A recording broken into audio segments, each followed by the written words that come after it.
Assalamualaikum warahmatullahi wabarakatuh. Waalaikumsalam warahmatullahi wabarakatuh. Selamat siang semuanya. Siang. Perkenalkan, saya Rafaela dari Ananda Putri. Nah, saya hari ini nggak sendirian nih. Jadi hari ini kita bakal ngobrol-ngobrol sama teman-teman yang keren-keren. Boleh dong yuk teman-teman dikenalin masing-masing. Oke, dari aku pertama mungkin ya. Jadi namaku Faiz Sekolah Jaya Putra. Jadi hari ini alhamdulillah diundang ke sini oleh Rafaela untuk ngomongin tentang sesuatu. Apa sesuatunya itu nanti itu akan jadi kejutan. Aku Erika Dwi Kusumawardani, senang bisa diundang Rafaela. Ya, saya sendiri, saya Akbar Adinata Murti yang biasalah saya jadi apa ya di sini? Jadi beban kayaknya. Wah, makasih ya teman-teman udah mau diundang ke sini. Sama-sama. Jadi pertama-tama aku mau nanya dulu nih kabarnya gimana kalian, kesibukannya apa? Alhamdulillah sekarang masih diberikan kesehatan. Kalau misalnya ngomongin masalah sibuk, mungkin cuma sibuk kuliah, ngerjain tugas, udah itu doang sih. Sama sih kayak sibuk kuliah, alhamdulillah kabarnya baik. Alhamdulillah. Dan Akbar gimana, Bar? Ya paling ya apalagi kita masih maba ya kan. Maba ngapain sih kerjanya? Paling kura-kura, kura-kura. Kunong-kunong. Gunung-gunung ya. Sama kuda-kuda. Kuda-kuda apa tuh kalau boleh tahu? Kuledaksin, kuledaksi. Waduh. Oke, jadi kali ini kita bakal ngobrol-ngobrol nih tentang suatu peristiwa yang aku pernah ngeliat di internet. Jadi peristiwanya tuh di Semarang nih, ada orang bisa masak steak tapi dia nggak pakai kompor. Jadi tuh gara-gara katanya kepanasan banget di Semarang. Kok bisa banget tuh masak steak nggak pakai kompor? Gimana ceritanya? Iya, jadi awalnya tuh dia nih katanya nyiapin bahan-bahannya dulu lah ya, persiapan gitu. Nggak tahu kayaknya dia mau bereksperimen atau gimana. Terus dia iseng bumbuin apa dagingnya, terus dagingnya ditaruh tuh di atas teflon, teflonnya ditaruh di bawah sinar matahari. Mateng, tapi mateng itu cuman kayak 10 menit doang. Nah, kalau menurut teman-teman nih, gimana sih tanggapannya tentang kejadian kayak gitu tuh?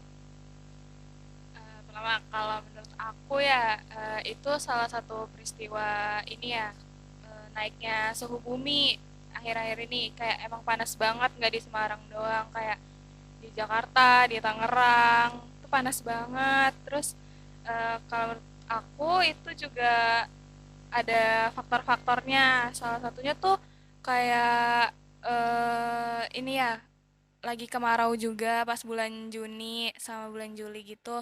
Terus curah hujan juga nggak ada, maksudnya curah hujan tuh lagi rendah-rendahnya juga gitu. Jadi kayak itu yang nyebabin kayak suhu bumi tuh kayak tinggi banget.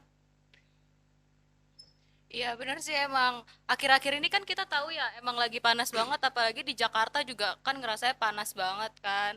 Terus kalau menurut Akbar sama Faiz sendiri nih gimana tanggapannya? Ya dari saya dulu mungkin ya. Oke. Ya, menurut saya bener sih dari Kavela sendiri emang akhir-akhir ini panas banget ya kayaknya ya. Ya nggak sih? Iya benar, panas banget Ber. Bener banget. Apalagi yang kejadian ini kan yang masak steak di bawah sinar matahari tuh yang nggak pakai kompor. Ya nggak sih, aneh nggak sih, nggak nyampe sejam loh. Iya itu Sebenarnya aneh banget sih. kalau di itu secara logis ya emang aneh. Aneh cuman mateng ya kan, aneh kan mateng. Nah itu lebih aneh lagi, mateng. Iya itu dia yang aneh. Terus juga kan di Semarang pastilah kalian tahu kan ada Akpol di sana. Kasihan coba tuh orang-orang yang pendidikan di sono, masa iya panas nih, panasnya tuh kayak bisa masak steak. Parah gak sih? Parah. Parah banget. Iya sih, kalau dipikir-pikir kan kasihan ya orang yang pendidikannya diharuskan di bawah sinar matahari gitu. Kalau matahari bisa bikin steak mateng kan berarti mataharinya panasnya ngelebihin kompor dong. Mm-mm. Kayak kasihan banget tuh orang-orangnya. Terus kalau menurut Faiz sendiri nih gimana? Kayak yang tadi bilang Erika ya, mungkin kan ini pengaruh dari curah hujan, pergantian musim, atau juga ada tambahan dari gerak semu matahari itu yang ngebuat cuacanya jadi makin panas. Nah, tapi kalau misalnya dipikir-pikir lagi, masak steak 10 menit itu kayak aneh banget. Soalnya aku juga pernah lihat di TikTok, waktu itu di Bekasi ada juga orang masak steak. tapi dia nggak 10 menit, dia itu butuh waktu sampai sekitar 1-2 jam gitulah. Jadi makanya menurutku ini kayak nggak logis kalau cuma 10 menit. Betul sih. Oke, jadi kalau menurut Akbar sama Faiz sendiri itu nggak logis ya, nggak masuk akal ya. Sama sih, aku juga mikirnya itu tuh nggak masuk akal. Apalagi tadi Faiz bilang kan, telur aja dimasak di Bekasi itu butuh waktu sampai 1-2 jam. Logikanya kalau misalnya telur aja butuh waktu 1 sampai 2 jam, daging harusnya lebih lama dong, ya Betul sih. kan? Keren-keren banget ya pendapat dari temen-temen nih, pandangan satu orang ke orang yang lain tuh beda-beda. Terus nih tadi Erika kan bilang ya kalau di Semarang itu suhunya lagi naik. Terus gak cuma di Semarang doang lagi kan, di Jakarta iya, di Bekasi iya, di Tangerang juga. Nah, Indonesia lagi tinggi-tingginya, panas-panasnya gitu ya. Nah, aku mau nanya nih sama Erika. Menurut Erika nih, gimana sih kalau orang-orang yang di luar dari Semarang, yang tempat tinggalnya juga lagi ngerasain panas, contohnya di Jakarta lah, itu ikut-ikutan orang tersebut masak daging di bawah sinar matahari itu gimana? Kalau menurut aku ya itu kayak cuma jadi eksperimen doang gak sih? Soalnya kayak itu tuh juga nyangkut kayak masalah kesehatan gitu. Karena itu kan dimasaknya, dimasaknya tuh apa namanya? Kayak di udara di terbuka gitu ya. Jadi kan kayak banyak debu. Terus kalau misalkan buat seru-seruan aja sih nggak apa-apa sih. Tapi kalau misalkan benar-benar emang buat dimakan, kayak apaan sih? Gimana gitu? Mata aneh nih Erika ini. Tapi benar juga sih. Benar juga sih kata Erika tadi. Manusia yang bereksperimen itu berarti mereka yang kreatif nggak sih? Iya, Menurut kalian betul kreatif betul. nggak ya kayak gitu? Ya, benar Kreatif tuh. Itu sih. itu kreatif, tapi kan dilihat juga hitungannya itu bisa juga dibilang kayak FOMO, ikut-ikutan orang daerah sini panas nih pada bikin stick. Masuk daerah kita panas juga nggak bikin stick gitu kan. Contoh misalnya kita sekarang kita orang bangun, kita mau ikut-ikutan nih bikin stick kayak di daerah Semarang nih, di UNJ misalnya, itu kan banyak debu bangunan kan yang kita tahu kan. Betul. Nah, itu karena debu itu mungkin nanti bakal berpengaruh ke masakan, jadi kotor. Nah, makanya itu perlu dilihat juga, itu sehat atau enggak pas kita makan. Jangan cuman ikut yang penting masak doang, pas dimakan enggak sehat kan juga jadi penyakit, gak enak buat kitanya nanti. Iya, Betul banget tuh Pak Is. Nah, peristiwa itu juga kayak bisa dijadiin pelajaran mengenai adaptasi lingkungan gitu. Kayak contohnya tuh kayak menghadapi panas yang ekstrim yang kayak di Semarang. Nah, terus habis itu juga yang di Semarang tuh juga sebenarnya bisa kayak manfaatin situasi buat eksperimen masak tanpa kompor tadi. Terus habis itu, tapi tuh kita harus mikirin juga dampak kesehatan, terus dampak yang buruk bagi lingkungan, dampak baik buruknya deh pokoknya. iya, setuju sih aku sama Erika. Kita jadi bisa ngambil hikmahnya nih. Jadi setiap perubahan suhu atau kondisi lingkungan bisa dimanfaatkan asalkan tetap menjaga kesehatan lingkungan, tetap diperhatiin tuh bersih atau enggaknya ya. Oke, terus tadi kan kita udah bahas nih tentang nilai-nilai, ada nilai kreativitas, terus ada juga kesehatannya. Sekarang aku mau nanya nih, menurut kalian, kalau dilihat dari sisi ilmiah, kan kita sebagai mahasiswa harus dilihat dong sisi ilmiahnya ya. Kalau menurut kalian nih dilihat dari sisi ilmiah, cara masak steak tanpa kompor ini tuh punya dasar ilmiah yang kuat atau enggak sih?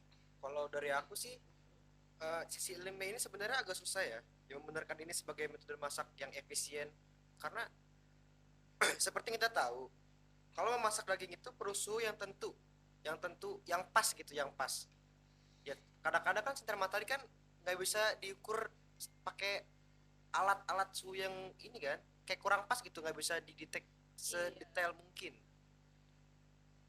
Nah, betul banget tuh yang Akbar bilang. Terus juga kayak sama yang tadi aku udah bilang tentang kesehatan kalau misalnya di sini kan banyak debu. Nah, itu juga harus diperhatiin tuh tempat-tempat yang kayak gitu tuh. Jadi kayak misalnya daging ini pas matang itu bersih apa enggak, aman enggak buat dimakan. Jadi kan kalau misalnya enggak aman buat dimakan ya udah nggak usah dimakan. Tapi kalau misalnya enggak kita makan, saya juga daging yang dibeli Mubazir mahal-mahal dong, ya. Mahal mubazir lagi deh, kan, mubazir Coba wagyu banget. wagyu. Nah, kalau Wah, coba itu lumayan kan tuh jadinya kalau aneh. wagyu. Makanya mendingan kalau misalnya emang nggak bisa, nggak usah ikut-ikutan lah, coba-coba kayak begitu. Ya bener banget. Pokoknya jangan FOMO. Terus habis itu tuh daging yang dimasak di bawah sinar matahari tuh mungkin aja nggak mencapai suhu yang tadi Akbar bilang kan. Itu bisa aja kayak nggak membunuh bakteri jahat yang ada di daging itu lah gitu jadinya. Jadi kita harus lihat lagi dari sisi kesehatan, keamanan dari makanan itu. Jadi jangan asal ikut-ikutan aja gitu. Iya bener banget ya. Jadi walaupun ide ini kelihatannya kayak kreatif banget ya, tapi kita harus tetap hati-hati. Terus juga kayaknya ini idenya tuh lebih cocok buat dijadiin eksperimen. Jangan dibuat masak sehari-hari ya. Sehari-hari repot juga tuh lumayan. Iya, benar banget. Harus masak daging tuh di bawah panas-panasan ya. Lama-lama hitam dah tuh kulitnya. Waduh, bahaya. Kayak orang Bekasi ya. Waduh, Agak personal nih mau Bekasi. jangan gitu dong. Kita nggak boleh gitu ya, Bar ya. Tangerang juga panas kan, Bar? Indonesia banyak yang panas. Apalagi Rawamangun ya. Iya, benar. Aduh, Rawang. Ya, Tebet juga debu sih kebetulan. Oke teman-teman, nggak kerasa ya kita udah sampai di ujung diskusi nih. Aku mau bilang terima kasih banyak buat teman-teman yang udah mau aku ajak ngobrol-ngobrol dari tadi, udah nyampein pendapatnya masing-masing juga. Terus aku mau ngasih kesimpulan nih dari diskusi kita ini, kejadian unik ini ada nilai-nilai seperti contohnya nilai kreativitas, adaptasi, dan tanggung jawab terhadap kesehatan dan lingkungan yang perlu kita pertimbangkan. Nah, nggak cuma itu, tapi juga ada sisi ilmiahnya juga yang masih harus kita pertimbangkan lebih lanjut. Mungkin ini juga bisa nih buat para ilmuwan di luar sana dan koki-koki buat nge-explore lagi lebih dalam metode memasak yang lebih efisien buat kita. Sekian kesimpulan dari saya tentang diskusi hari ini. Sekali lagi terima kasih banyak ya buat Faiz, buat Erika, buat Akbar, udah nyempetin waktunya di sini, udah mau berpartisipasi di sini. Oke deh, saya dan teman-teman pamit undur diri. Wassalamualaikum warahmatullahi wabarakatuh. Waalaikumsalam warahmatullahi wabarakatuh. Dadah. Makasih semuanya. Ya, terima kasih semuanya. Makasih orang baik.